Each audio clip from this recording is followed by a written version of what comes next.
All right, folks, we're excited to actually have Alissa and Marc here to tell us a little bit about their journey and their story. So what I'm going to do is I won't necessarily introduce them. They'll talk a little bit about who they are and what got them here, and they're going to try to share with everybody kind of like the learnings that they've actually done. So please go ahead and take it away.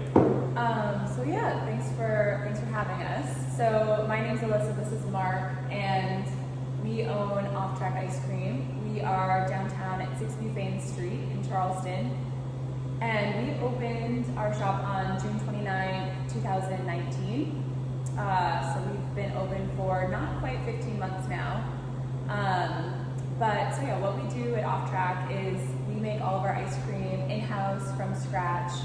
We use only natural, clean ingredients, and we also focus on using locally sourced ingredients. And on top of that, we make traditional ice cream, and we also make vegan ice cream. So that's kind of the type of ice cream we do here. It's a really craft, high-quality product. And to give you a background on how Marc and I got started in this, because it's a little more unique of a story, is a few years ago, we were living in New York at the time, and we were working, corporate 9-to-5 jobs, and we both were feeling a little, unfulfilled by the work that we were doing.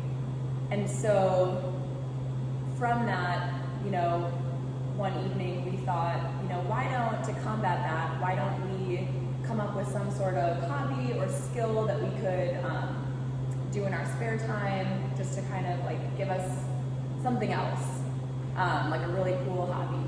And so we left it at that, and then a few weeks later we were out for ice cream in New York, and we always loved going out to ice cream, and there's a lot of different craft ice cream shops. And so that particular night when we were out, Marc had the idea that, he said, I could make ice cream. He's like, I'm gonna try making ice cream.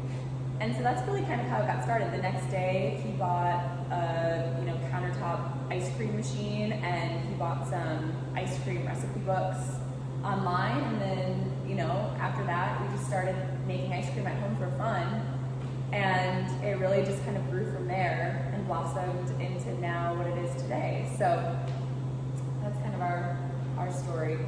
Great. So can you tell us a little bit about that? And I think the audience here may have actually heard about the full kind of like the starting struggles, like we call them, and the decision here, and why choosing Charleston, and you went through it as newlywed and people who were setting up their lives. Can you tell us a little bit about the kind of the things, the key learnings that you may actually possibly like to share with everybody since you started the business? Yeah, so Marc and I both came up with 5 different points that we both have learned over the last year of being in business. You can start with yours.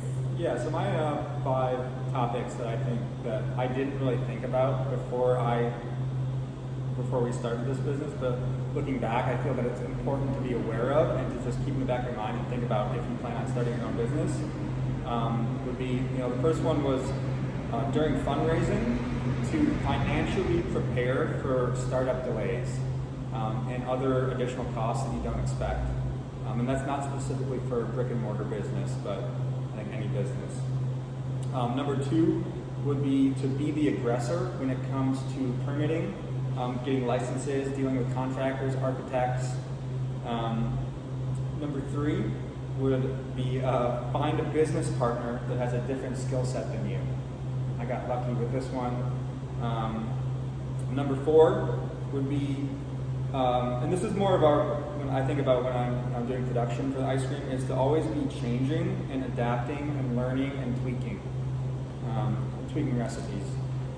And then my last topic would be to be open-minded, and kind of a subset of that is to accept new challenges and not to take the easy road when things get busy or things get hard. Great. How about you, Mike? My 5 points were to, as a business owner or an entrepreneur, get comfortable with being uncomfortable. The next one is put in the hours. You're gonna work a lot as a business owner. And then my third point is team culture is key. Really in any industry, team culture is key, but especially in the hospitality industry. It's just really important because it's your guest's first interaction with your business, is your team.